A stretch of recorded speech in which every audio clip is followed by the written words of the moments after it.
수원의 한 어린이집에서 아동학대 사건이 발생하면서 가해 교사와 원장이 경찰 수사를 받고 사건이 경찰에 송치됐는데요.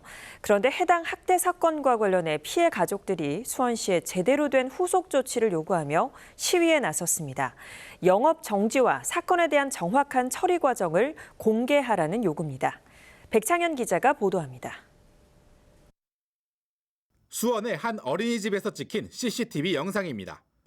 한 아이가 책상 위로 올라가자 지켜보던 교사가 아이를 책상 밑으로 밀어넣습니다.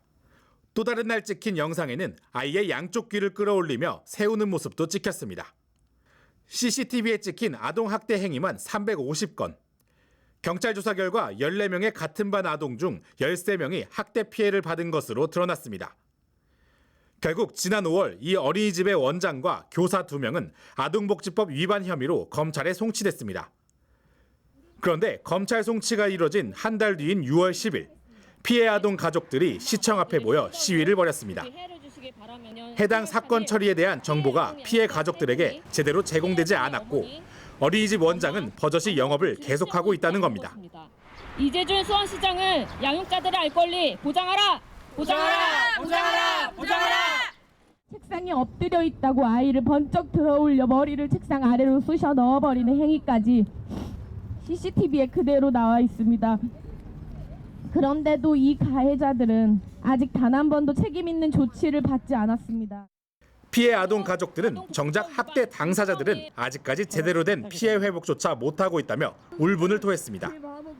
또 학대받은 당시 입었던 옷조차 볼 수가 없다며 눈물을 흘립니다.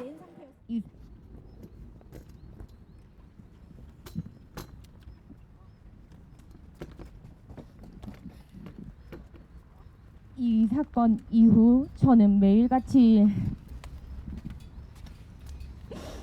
충격과 죄책감, 분노와 슬픔 속에 버텨야 했습니다.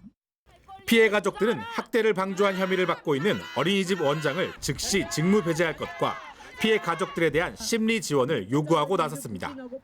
이에 대해 수원시는 법원의 판단을 기다리고 있는 상황이라며 어린이집 원장에 대한 처분을 위해 조사가 진행 중이라고 해명했습니다.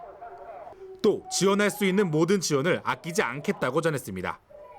BTV 뉴스 백찬현입니다.